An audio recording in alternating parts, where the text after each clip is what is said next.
Pode tomar seu assento. Aleluia.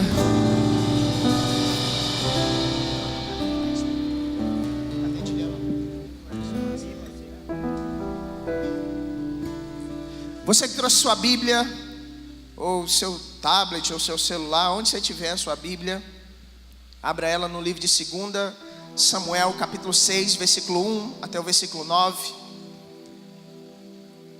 Essa é uma palavra que o Senhor tem ministrado ao meu coração nesses dias, e ela é uma palavra que ela se encaixa perfeitamente no tema desse evento, que está relacionado à essência. A fonte da nossa essência é a glória de Deus. E nós temos que entender alguns princípios que norteiam essa vida debaixo dessa glória, dessa presença e dessa intimidade. Princípios que vão nortear nossa fé até o último dia de vida que nós andarmos nessa terra.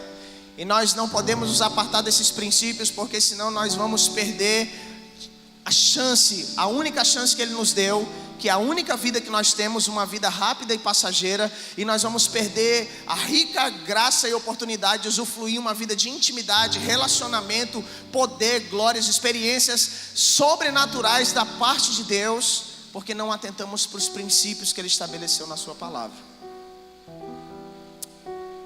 2 Samuel capítulo 6, versículo 1 até o 9 diz assim: Tornou Davi a juntar todos os escolhidos de Israel em número de 30.000. Levantou-se Davi e partiu com todo o povo que tinha consigo para Balaim de Judá, a fim de levarem de lá para cima a arca de Deus, sobre a qual se invoca o nome do Senhor dos Exércitos, que se assenta entre os querubins. Puseram a arca de Deus em um carro novo e a levaram da casa de Abinadab, que está no alto da colina. Uzai e Aiô, filhos de Abinadab, guiavam o carro novo.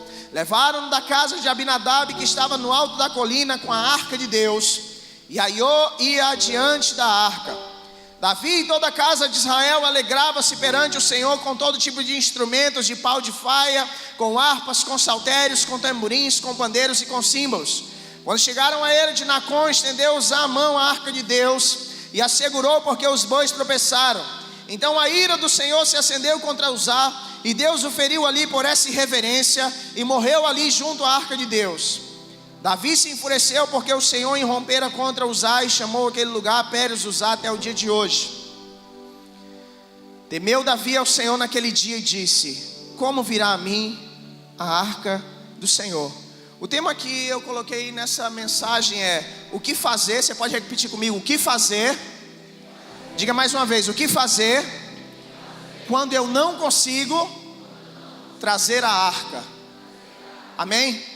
Israel era uma nação onde Deus escolheu ser o Senhor daquele povo. É algo extraordinário, porque Israel não era belicamente a nação mais forte, não era o povo mais dotado de inteligência, não era geograficamente o melhor lugar propício para ser uma nação em destaque. Israel era uma pequena nação onde as outras nações viam como nada.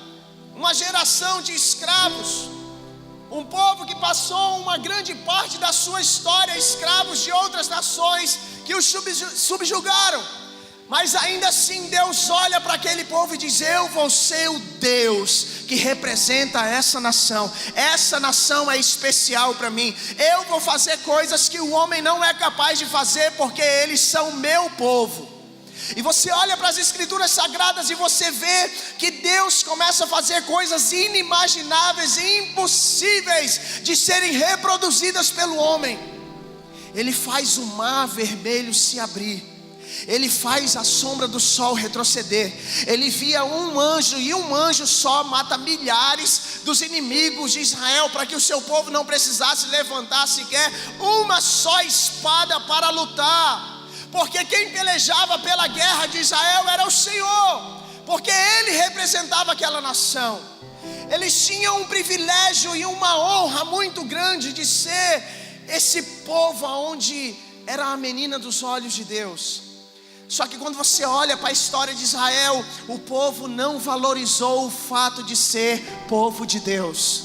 O povo não valorizou a oportunidade de desenvolver um relacionamento íntimo, profundo, pessoal com esse Deus extraordinário, acima de toda capacidade humana.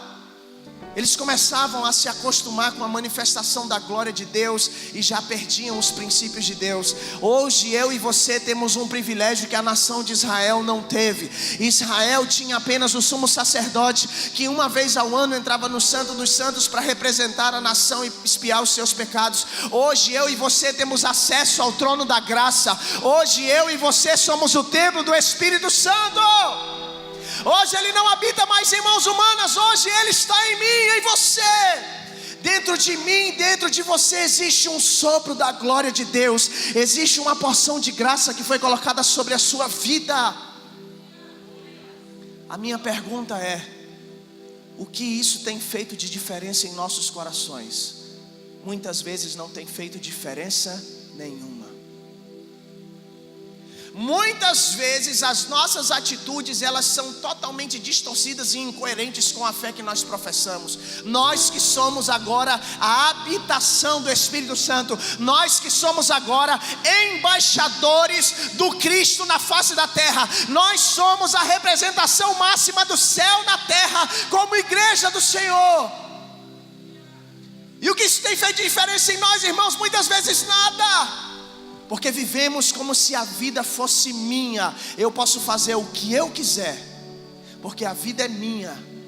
Porque eu ainda sou jovem, porque eu ainda posso curtir minha adolescência, porque eu ainda posso curtir minha juventude, porque eu ainda tenho muitos prazeres a usufruir na face da terra. E eu não quero perder a minha vida com esse negócio de glória de Deus, de santidade, de temor do Senhor, de vida no Espírito, de oração. Isso aí é muito chato. E nós estamos perdendo o privilégio de ser a igreja, de manifestarmos através de nós a glória de Deus, de forma semelhante como Israel. Nesse texto, o ministério de Eli estava se encerrando. Eli governa sobre Israel por 40 anos. Os filhos de Eli, Ofni e Finéias, nascem dentro de um contexto de igreja. O pai dele era sacerdote. Nesse tempo a função era passada de pai para filho. Então o sacerdote Eli ensina seus filhos a exercer também o sacerdócio. Só que aqueles jovens começaram a viver uma promiscuidade, um pecado de maneira, sem escalas. Eles começaram a desprezar a glória de Deus, a santidade de Deus. Eles começaram a banalizar a função, a graça que Deus estabelecia sobre eles. Eles começam a se prostituir dentro do templo. Eles começam a roubar, a enganar, a extorquir as pessoas.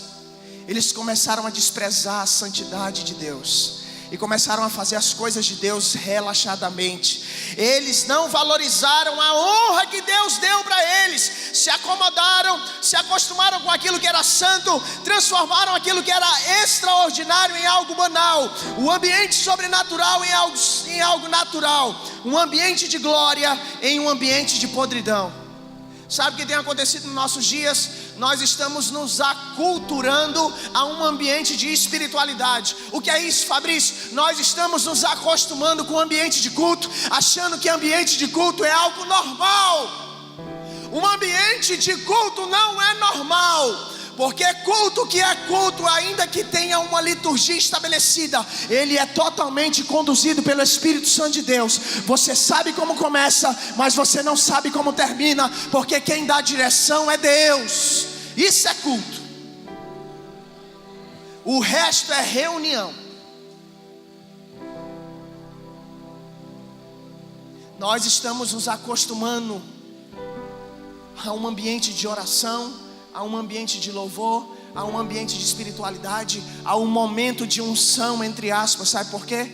Porque nós começamos a medir a espiritualidade do culto. Hoje o culto foi muito forte. Foi, meu Deus, que glória, que unção. Aquele irmão estava cheio da glória de Deus. Tem nada a ver com ele, irmãos. Deus se move pela necessidade do coração que está desesperado pela presença dele. Às vezes o ministro está mais torto do que pau de galinheiro, mas pela necessidade do povo, ele precisa continuar usando um jumento que está com o microfone na mão, por causa da necessidade de um coração sincero que está sentado aí, que de fato quer prestar seu culto a Ele, que quer ser um culto para Ele. Aqueles jovens começaram a transformar aquilo que era sobrenatural em algo natural. Nós estamos nos acostumando com o ambiente da presença, banalizando aquilo que Ele é e aquilo que Ele pode fazer em nós e através de nós, irmãos. Mas é dia em que Ele está nos sacudindo para voltarmos à essência, voltarmos a honrar a Ele, a amar a Ele, a temer a Ele, a obedecer a Ele, para frutificar para Ele. Amém, irmãos? Ofni e Finéias saem para a guerra contra os filisteus, e eles têm uma grande ideia de levar a arca do Senhor. Quando eles levam a arca, eles perdem a batalha para os filisteus, eles perdem as suas vidas, eles perdem a presença sobre Israel. Os filisteus tomam a arca da aliança. Eli sabe da notícia que os seus filhos morreram e que perderam a arca do Senhor. O que ele faz? Morre também. E Deus põe um ponto final em um sacerdócio que a Bíblia diz que era para ser perpétuo diante da presença de Deus. Deus vai colocar ponto de basta na vida de algumas pessoas que estão zombando, brincando e desprezando a santidade dEle. Porque de Deus ninguém zomba, irmãos. Ninguém faz a obra de Deus relaxadamente. O que acontece? Os filisteus trazem a arca da aliança para ter a sua cidade, e ela passa 7 meses na cidade dos filisteus, e eles colocam a arca do Senhor no templo de Dagon. E por 2 dias seguidos, quando a arca da presença estava lá, a estátua caía, se quebrava.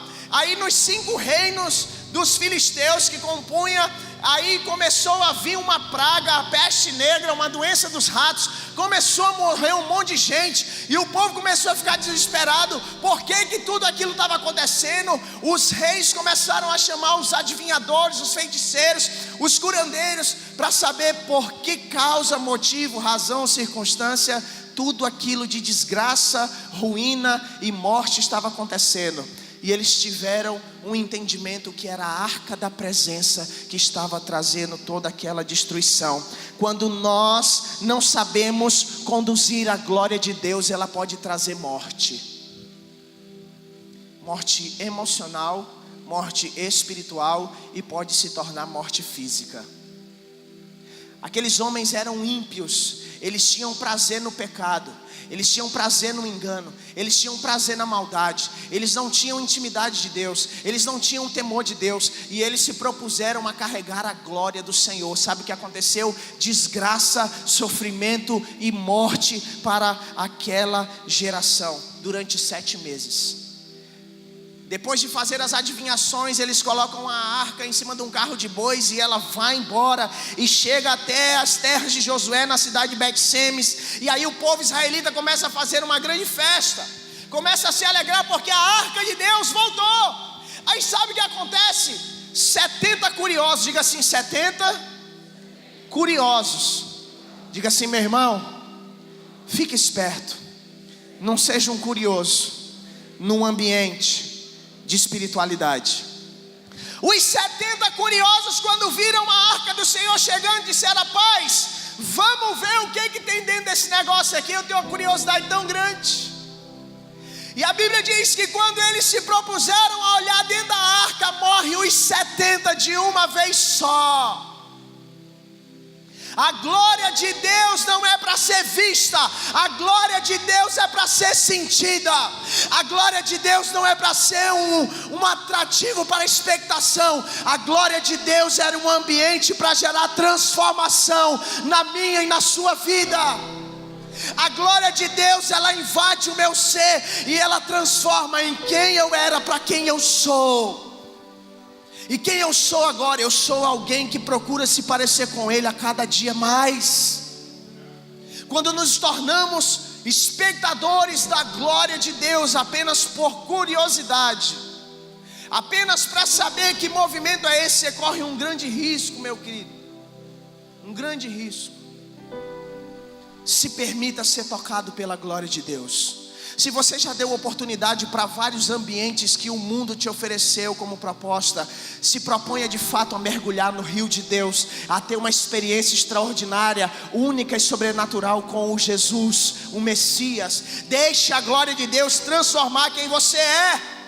E aquele dia, um ambiente que era para ser um ambiente de alegria, gozo, satisfação e prazer, se tornou um desastre, porque eles não sabiam como conduzir a presença de Deus. Não adianta ter barulho de festa se não sabemos conduzir a presença. Nós podemos dançar, pular, cantar, bolar, dar mortal, fazer cambalhota, fazer o que for. Se não houver princípios em nós, não saberemos conduzir a glória de Deus e iremos apenas nos tornar enganadores. E essa geração está cansada de pessoas de máscaras, cansada de pessoas que não vivem de fato o evangelho que elas se professam como fé e prática. E aí, aquele dia se torna uma tragédia. Eles enviam uma arca do Senhor para Kiriat Jearim, e a Bíblia fica 87 anos na casa de Abinadab e não acontece nada. Nos 2 primeiros ambientes trouxe morte, destruição e sofrimento. No terceiro ambiente não aconteceu absolutamente nada. E aí uma pessoa, no meio de toda uma nação, se levanta com um desejo genuíno, um desejo verdadeiro, que era restaurar aquilo que era mais importante para ele e para a nação. Davi se levanta no meio da nação, e agora ele já era rei de Israel, e ele desejou restaurar a arca de Deus, restaurar a presença de Deus. Davi desejou voltar à essência. Davi desejou a coisa certa, mas Davi não atentou para os princípios. Diga assim: não adianta desejar as coisas certas se você não priorizar princípios. Amém? Você precisa deixar Jesus arrancar todos os pilares antigos, todas as ruínas que você e eu construímos ao longo da nossa história. Nós precisamos deixar Ele arrancar tudo aquilo que não é dele pela raiz, para que Ele possa estabelecer um alicerce na rocha, um alicerce nele, que é a sua palavra. Davi então, ele se baseia em verdades humanas e se esquece de atentar aos princípios do Senhor.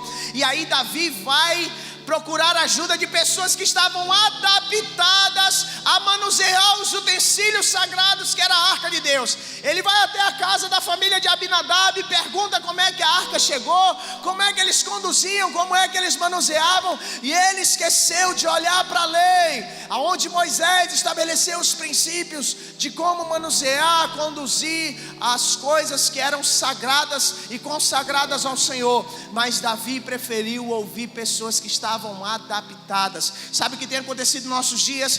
Pessoas que estão acostumadas a fazem aula para cantar bem, elas sabem fazer postação vocal, elas estudam um instrumento e elas sabem tocar divinamente bem, elas fazem curso de MBA, elas fazem curso de coaching, elas fazem curso de homilética, elas sabem falar para uma multidão como essa e ela não treme da base, elas sabem influenciar as pessoas que estão ao seu redor, mas isso não é suficiente para manifestar o poder de Deus. Estar acostumado a um ambiente espiritual não gabarita você para conduzir a glória. Pessoas estão sabendo fazer coisas, mas não conseguem conduzir a manifestação de Deus. Sabe qual é a diferença básica? Alguém pode cantar divinamente bem aqui, e ele vai cantar, vai soar bem, porque tem um excelente equipamento de som, um excelente microfone, não tem interferência, não tem nada. Você vai ouvir, nossa, que louvor, mas não gerou impacto nenhum dentro de você. Sabe por quê? Era a lata vazia batendo. Aí sobe um irmãozinho da igreja mais simples que tem na 4ª região, desafinado, um timbre ruim pra caramba, mas quando ele expressa a sua adoração, a glória de Deus se manifesta. Por quê, irmãos? Porque há algo diferente nele, fruto do seu relacionamento, fruto de uma essência que flui de dentro para fora. Não é apenas estereótipo, não é apenas uma máscarazinha, não é apenas uma roupa bonita para agradar sua liderança. Não, é fruto de um relacionamento íntimo e pessoal com Jesus. Isso é o que precisamos para esses dias. Um evangelho que ele rompe com a sabedoria humana e ele começa a manifestar poder de Deus. Poder de Deus. Portanto, ele começou a levar a arca dentro do fundamento humano e usar também tem uma boa intenção, sim ou não? Sim ou não, irmãos? Ele tem uma boa intenção, ele queria segurar a arca que ia cair do carro dos bois. E aí tem aquele ditado popular que diz: de boa intenção o inferno está cheio. Não adianta você ter uma boa intenção se você quebra princípios. Uzá quebra princípios, e a Bíblia fala que ele morre instantaneamente fulminado pelo Senhor. E sabe o que acontece? Davi entra em crise, porque Davi desejava fazer algo que era bom. Ele viu Uzá tentando fazer algo que era bom, e Deus o matou. E ele não conseguiu levar a arca da presença para o meio da nação de Israel, e ele entrou em crise. A fé dele ficou abalada. Ele volta para a cidade do rei, sem esperança, sem expectativa. E a casa de Obed-Edom recebe um presente extraordinário. Recebe a arca da presença. Obed significa escravo, escravo de Edom. Ele não era um judeu, ele não era digno para conduzir a arca do Senhor, para manusear os utensílios sagrados. Mas quando a arca de Deus entra na casa de Obed-Edom, algo sobrenatural é gerado e ativado na vida daquele homem. E a Bíblia fala que em 3 meses houve uma transformação extraordinária na casa de Obed-Edom, a ponto de chegar notícias até a cidade do rei. Chegou notícia à sala do trono de tudo aquilo que Deus estava operando na família de Obed-Edom. Sabe o que tem acontecido nesses dias? Muitas pessoas estão apenas vivendo de ouvir notícias dos outros. Você viu como Deus tem usado fulano? Você viu que Deus tem operado na vida de ciclano? Você viu aquele irmãozinho, rapaz, não tem nem 6 meses na igreja, já tem 5 GCL. Olha, ele já cuida de uma multidão de jovens. Cara, esse cara está fazendo algo extraordinário. E às vezes o cara que está 5, 10, 15, 20 anos não está fazendo nada a não ser coçar piolho e caspa na cabeça. E ainda tenta atrapalhar aquele irmão que é novo, mas está queimando de paixão para oferecer algo para Jesus. Aí vai lá e boicota o crescimento dele. Coveiros da fé.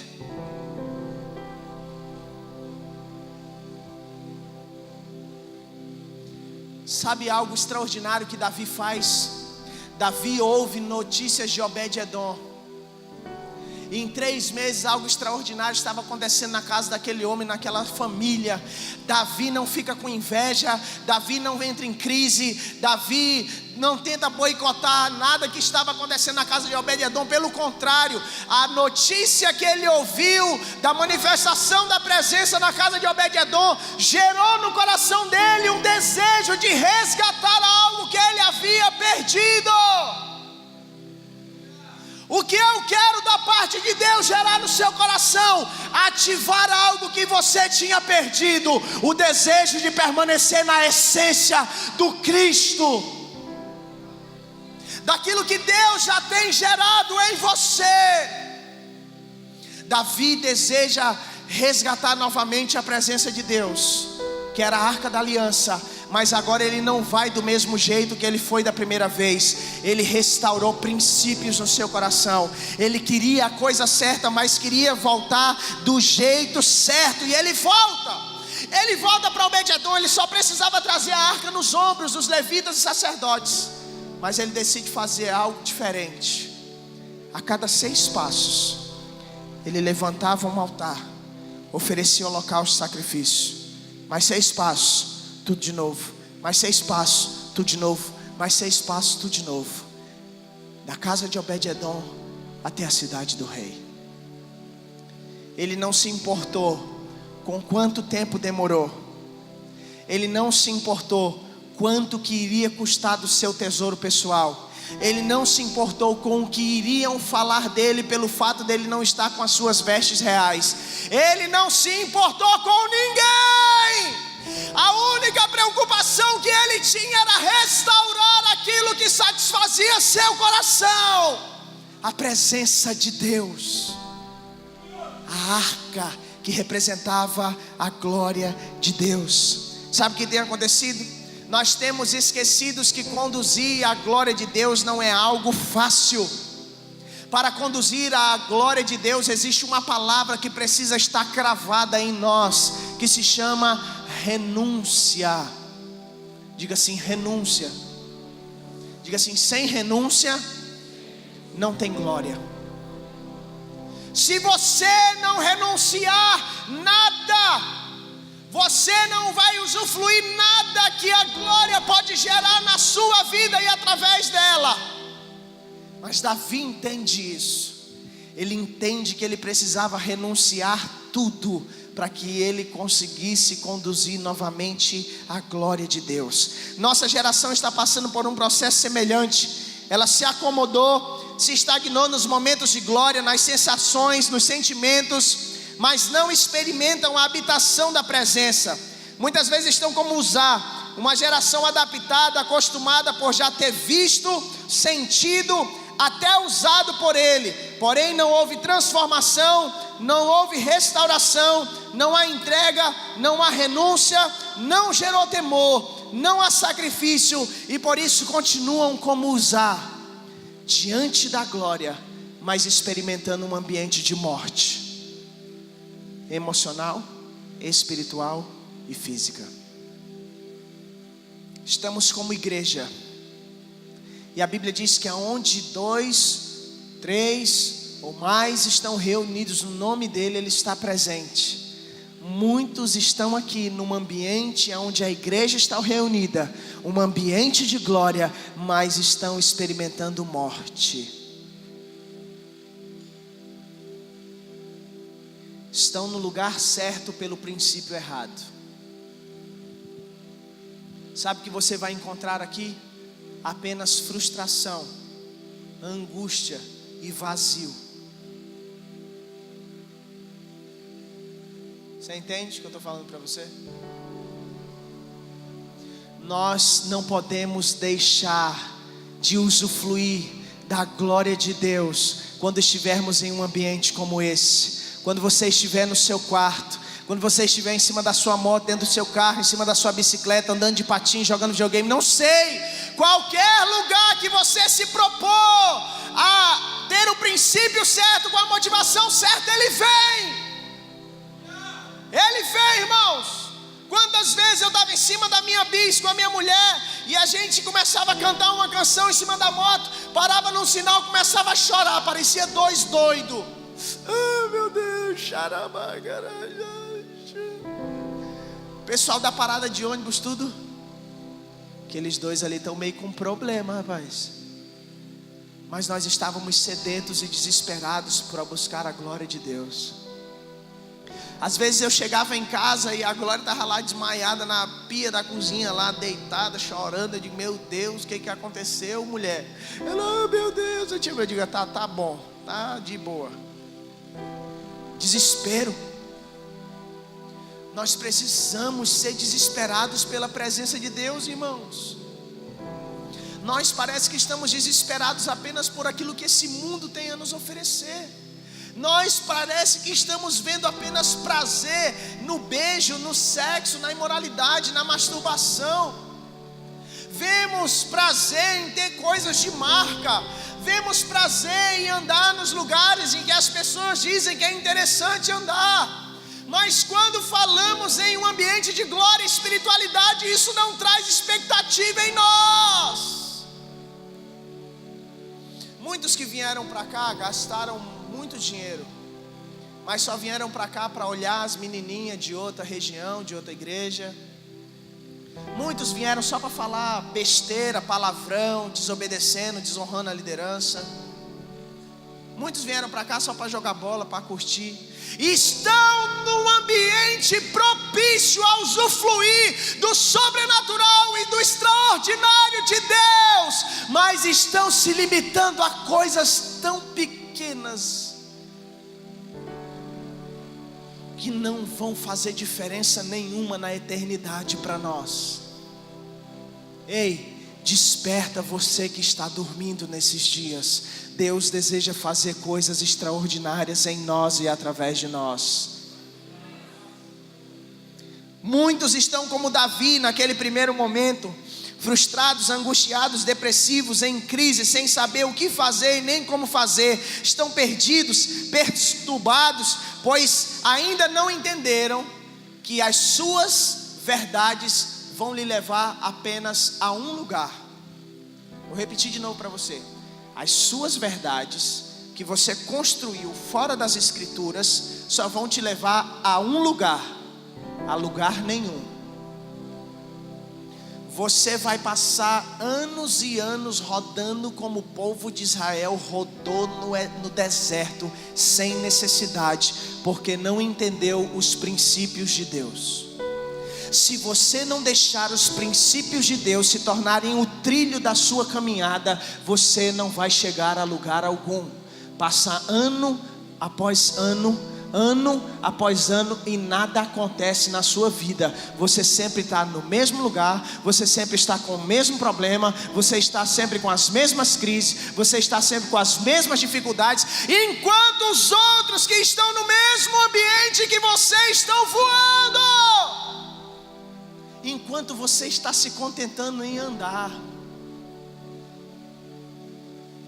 Andar é bom, irmãos, mas voar é melhor. Deus quer que você pare de andar e que você comece a voar nele. É possível voar com ele. Você entende? Eu olho para a minha vida e tudo aquilo que Deus tem feito. E se Deus é poderoso para fazer na vida dessa mula que está falando para vocês, irmãos, Ele pode fazer muito mais através da vida de vocês. A nossa geração precisa voltar a acreditar de novo, irmãos. A nossa geração precisa voltar a se incendiar de novo. Quando a gente era adolescente lá na Sobral, era um dos bairros mais perigosos de Rio Branco. Nós começávamos a orar sexta-feira às 10 horas da noite. Nós parávamos de orar às 3 da manhã e começávamos a sair evangelizando todas as bocas de fumo que tinha na Sobral. 15, 16 anos de idade, irmãos. A única preocupação que nós tínhamos era a glória de Deus, era a presença de Deus. Nós fazíamos atos proféticos em todas as entradas e saídas da cidade, orando e profetizando salvação sobre o Rio Branco, crescimento do Evangelho. E hoje parece que a preocupação dos jovens é só se tornar um corrimão dentro da igreja, onde ele já passou a mão e pegou todo mundo.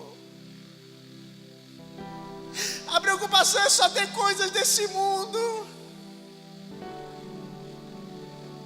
A nossa juventude não aspira mais pelo ministério. A nossa juventude, ao ouvir uma palavra e dizer: olha, deixa tudo pelo reino de Deus, Deus me livre e guarde, sangue de Jesus tem poder. Sendo que é o maior privilégio deixar tudo pelo reino de Deus. É a maior honra que uma pessoa pode ter na face da terra, é exercer o ministério pastoral, o ministério apostólico, o ministério profético. Volte a desejar de novo, a viver aquilo que Deus te chamou para viver. Eu tenho entendido uma coisa: Deus não me chamou para ser igual a ninguém, Porque eu não sou clone, não sou robô para apenas imitar os outros, negativo. Eu sou o Fabrício, que sou único e exclusivo diante de Deus, e eu vou viver aquilo que Deus separou para eu viver. Eu não quero ser igual a ninguém. Eu respeito e honro as porções que Deus compartilhou com vários homens que são, sabe, extraordinários em Deus e na fé, mas ainda assim eu não quero ser igual a Ele. A única pessoa que eu desejo ser parecida é com Jesus, e desejo viver aquilo que Jesus quer para a minha vida. Deseje ser você, exercendo aquilo que Deus separou para você viver nesse tempo, irmãos. Você vai ser a pessoa mais feliz da face da terra. Davi vai até Obed-edom. Sabe o que é interessante? Ele chega no ambiente da presença. Ele não pede vitórias, ele não pede ouro, ele não pede riqueza, ele não pede mais exércitos, ele não pede reconhecimento, ele não pede fama, ele não pede palácio, ele não pede conforto, ele não pede mulher, ele não pede nada que esse mundo pudesse lhe oferecer.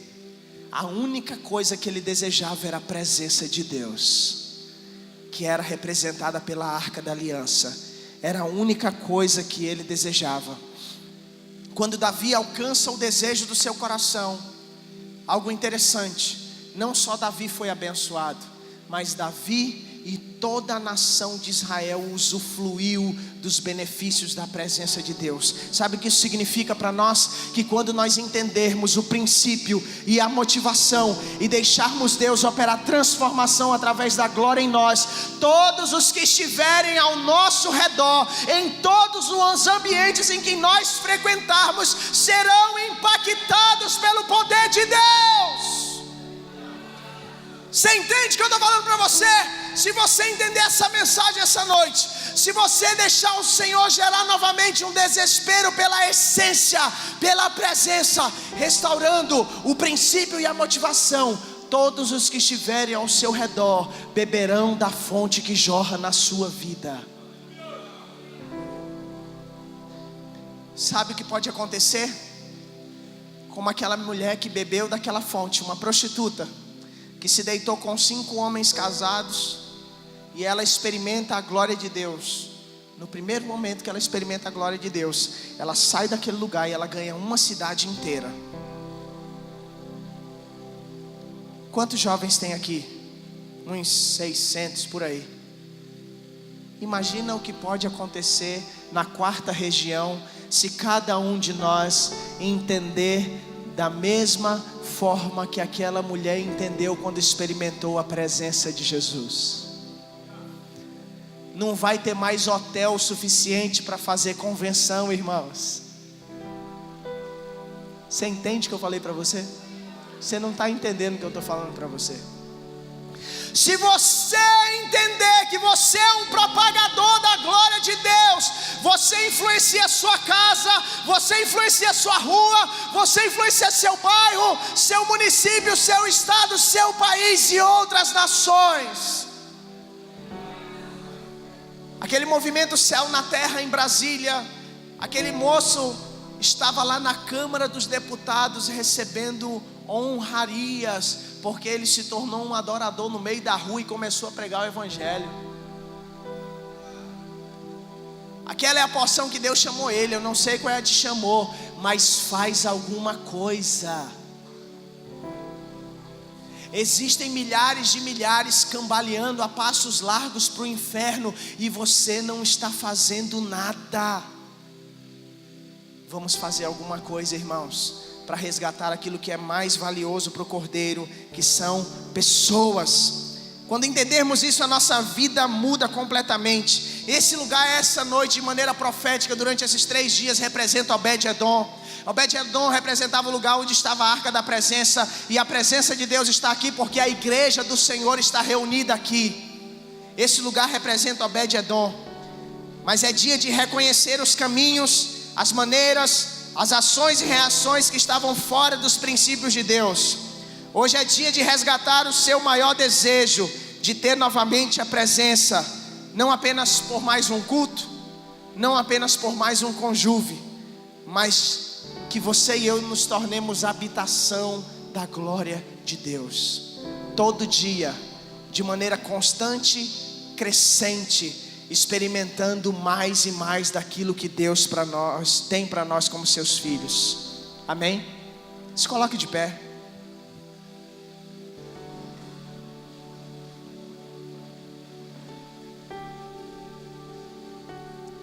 O que fazer então para trazer a arca à presença de Deus? Primeira coisa, não podemos paralisar na nossa zona de conforto. Davi poderia ter parado na cidade do rei, se acomodado em todo o conforto que ele tinha, todos os privilégios e regalias que ele tinha, mas ele não faz isso. Ele rompe com o comodismo. Primeira coisa que eu quero dizer para você: voltar a sentir a presença de Deus. Rompa com o comodismo. Rompa com esse ambiente de estagnação que você está vivendo hoje e decida voltar para o meio do fogo. Decida voltar para o lugar da presença. Segunda coisa, não podemos chegar diante da presença e permanecer com os mesmos princípios. Não vai fluir, não vai acontecer. Ou você vai se propor a abandonar os alicerces antigos, você vai deixar o Senhor te transformar em um odre novo para que Ele derrame vinho novo, ou nada vai acontecer. Porque sem santidade ninguém pode ver a Deus. Decida abandonar tudo aquilo que te afasta do Senhor nessa noite. Terceira coisa, precisamos reconhecer aonde estamos errando, para entrar diante da presença com um coração humilhado. Tem faltado muita humilhação nos nossos dias. São adoradores soberbos, de nariz empinado, que acham que Deus está recebendo um favor pelo fato dele orar ou adorar. Ei, baixa a bola, desce do salto. Deus precisa de nós, não depende de nós. Nós, pelo contrário, precisamos e dependemos completamente dele. Se nós não fizermos, a Bíblia fala que as pedras vão clamar no nosso lugar.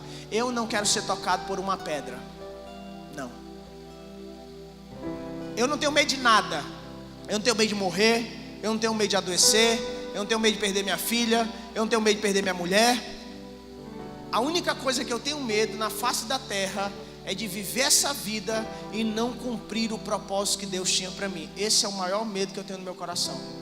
Por isso, em tudo da minha vida eu peço uma direção muito clara de Deus, porque eu não quero sair debaixo da nuvem. Debaixo da nuvem eu tenho proteção, eu tenho alimento, eu tenho veste, eu tenho descanso, eu tenho refrigério, eu tenho tudo. Se você entender que na presença de Deus você tem tudo, você nunca mais sai desse lugar. Nunca mais. E qual é o resultado disso, meu irmão? Você vai ter uma vida cheia da presença de Deus. Não aceite sair desse lugar sem se tornar de fato essa arca. Não saia de Obed-Edom sem a presença. Não saia desse lugar sem levar de volta aquilo que é mais precioso para você, a glória de Deus. Eu quero orar por algumas pessoas nessa noite. Não é que vir aqui à frente seja mais místico ou espiritual do que você está aí no seu ambiente, não é isso. É que existem algumas pessoas que elas precisam externar de maneira física e prática uma decisão que elas tomaram no seu subconsciente, nas suas emoções. Então ela toma uma decisão no seu interior e ela precisa externar de maneira prática, para que aquilo se torne uma verdade para ela. Tem pessoas que não precisam disso, elas tomam uma decisão e elas decidem, pronto, acabou. Mas tem algumas pessoas que precisam. Eu sou um tipo de pessoa assim. Quando foi para eu receber Jesus na minha vida, eu queria, mas parecia que eu estava acorrentado, sabe? Eu não conseguia me mexer. Eu queria ir, mas eu não conseguia ir. Aí a minha mãe olha para mim, eu estou com o olho cheio de lágrimas, querendo chorar. Ela diz: meu filho, você quer aceitar Jesus? Quando ela disse você quer aceitar Jesus, eu estava lá na frente do altar chorando, me tremendo, sentindo a glória de Deus. E eu nem sei te dizer como é que eu cheguei lá. Mas eu precisava externar. Se você precisa externar, o seu desejo de restaurar a presença na sua vida, sai do seu lugar, vem aqui, vamos orar. Se você não precisa, só feche seus olhos no lugar que você está, e o Senhor vai tocar você. Eu não quero pedir para que ninguém toque em ninguém. Você vai ter a sua própria experiência com Deus essa noite.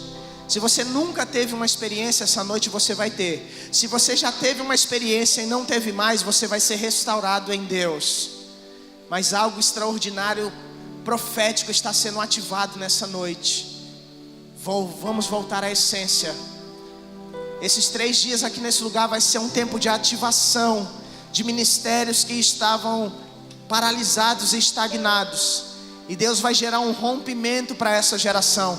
Essa é uma geração que vai usufruir de um rompimento no Pai, para transmitir de maneira eficaz a manifestação do Evangelho do Cristo nesses dias. Aleluia, Deus. Você que está aí atrás, não saiu do seu lugar, você não é espectador. Já falei para você, é culto. Então feche seus olhos, dê sua oferta, dê seu culto, busque a Ele, adore a Ele, diga que você ama Ele. Faça alguma coisa para expressar sua paixão e seu desejo por mais. Não existe ninguém na face da terra, ainda que ele tenha o maior título eclesiástico que ele possa ter, que ele já tenha tido todas as experiências com Deus. Mentira! Todo dia é dia de experimentar algo novo da parte de Deus. Todo dia tem algo mais profundo. Vamos adorar. Pai, és bem-vindo aqui, e venha sobre nós com a tua glória. É o que nós desejamos de verdade nessa noite. Com a tua glória, Pai, vem nesse lugar, vem nesse lugar, com tua chama, com a tua chama, me incendiar, me incendiar,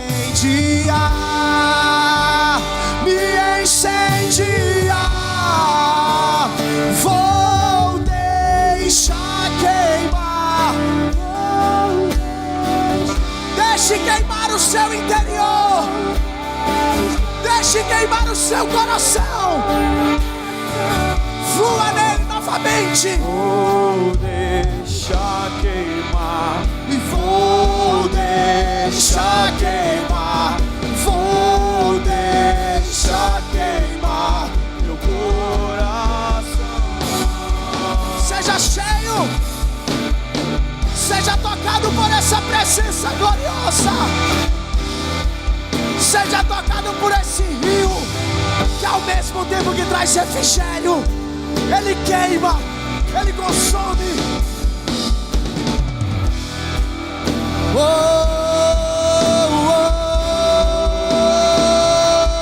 oh, yeah.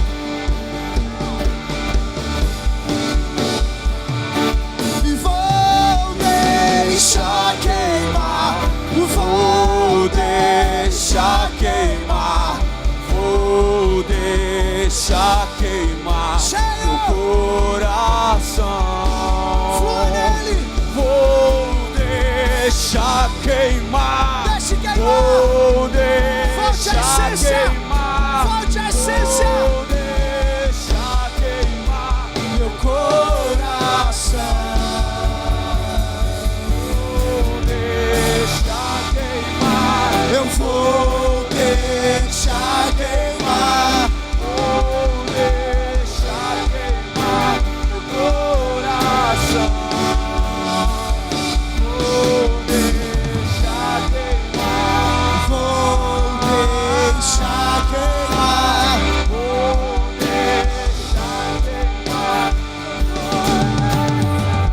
Eu trouxe a lenha, olha só. Eu trouxe a lenha pro altar. Eu trouxe o meu coração pra deixar queimar.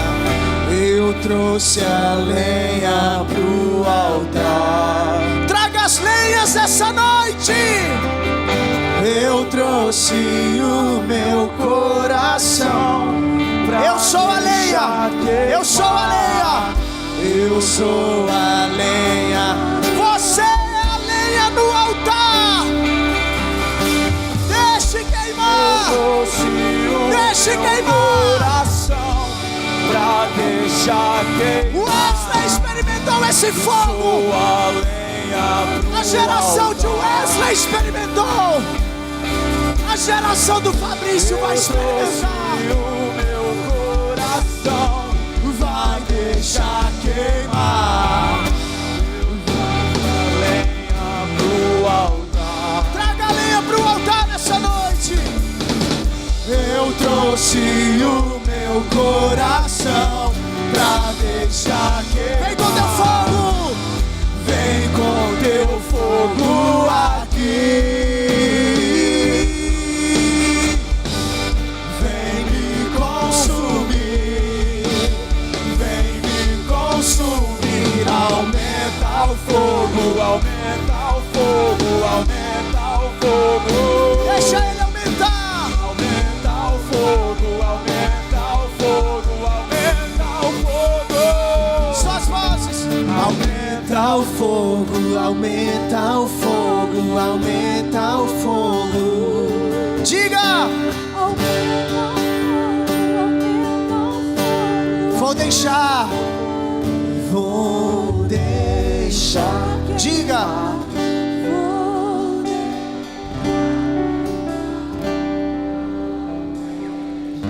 Já estou encerrando. Deixa eu dizer algo para vocês. Algo que sempre que eu falo isso, eu me quebranto. Sempre que eu falo isso.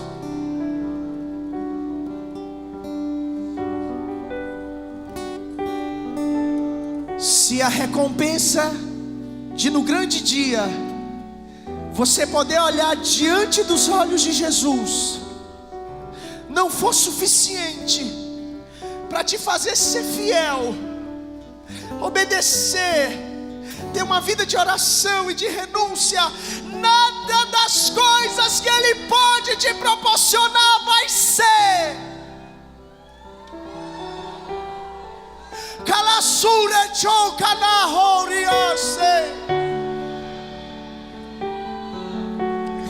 Se o privilégio de olhar dentro dos olhos da própria vida, do próprio amor, não é suficiente para você dizer não para o pecado, dizer não para os prazeres, dizer não para a mentira, dizer não para as coisas desse mundo, nada que Ele te der vai ser suficiente para te fazer ser fiel, meu irmão.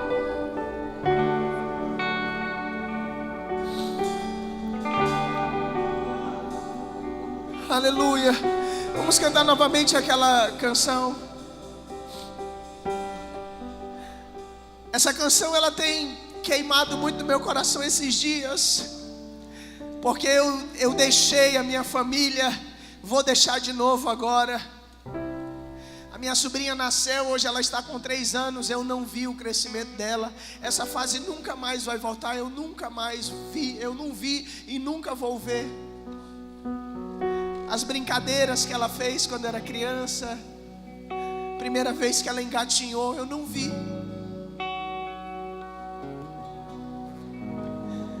Primeira vez que ela falou, eu não vi.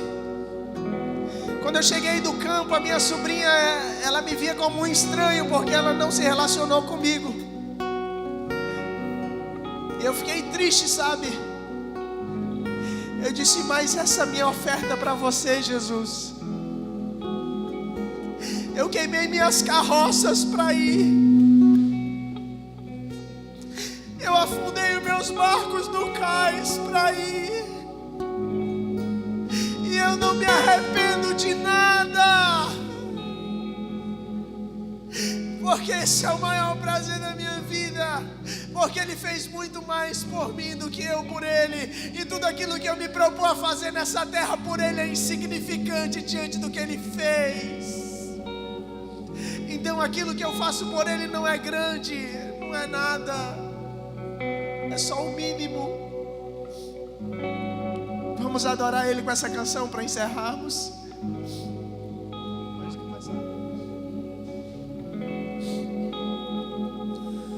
Ele abriu mão de sua glória. Você abriu mão de tudo, Jesus. Você mesmo, Deus, não usurpou ser igual a Deus, mas se humilhou. Obrigado porque você é o maior exemplo que podemos seguir nessa terra. Obrigado porque você me ensinou a ofertar tudo com prazer e amor. E pôs um anel no meu dedo, mesmo quando eu estava cheio de delitos e pecados. Mesmo quando ninguém mais acreditava, Ele acreditou. Ele está acreditando em você. Ele está colocando um anel no teu dedo nessa noite. Ele está tirando medo. Está colocando novas sandálias.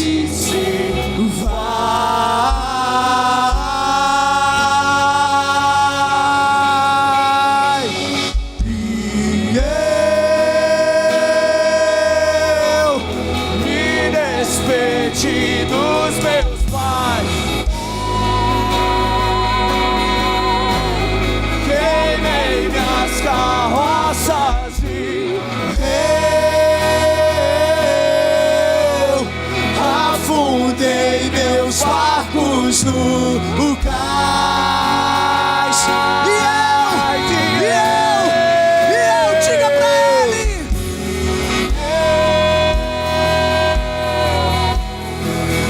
Despede dos meus pais. Eu queimei minhas carroças e diga pra ele, afundei meus barcos no cais.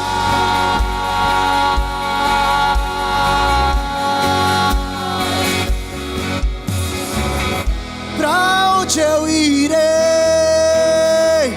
se eu não tenho pra onde voltar? Só tenho você, Deus. Eu não tenho mais pra onde voltar. Você não tem direito de voltar. O seu direito é obedecer. Só tenho você. Diga. Palavra de vida eterna. Pra onde eu irei se eu não tenho pra onde voltar?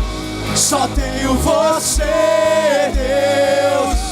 Palavra de vida eterna. Pra onde eu irei?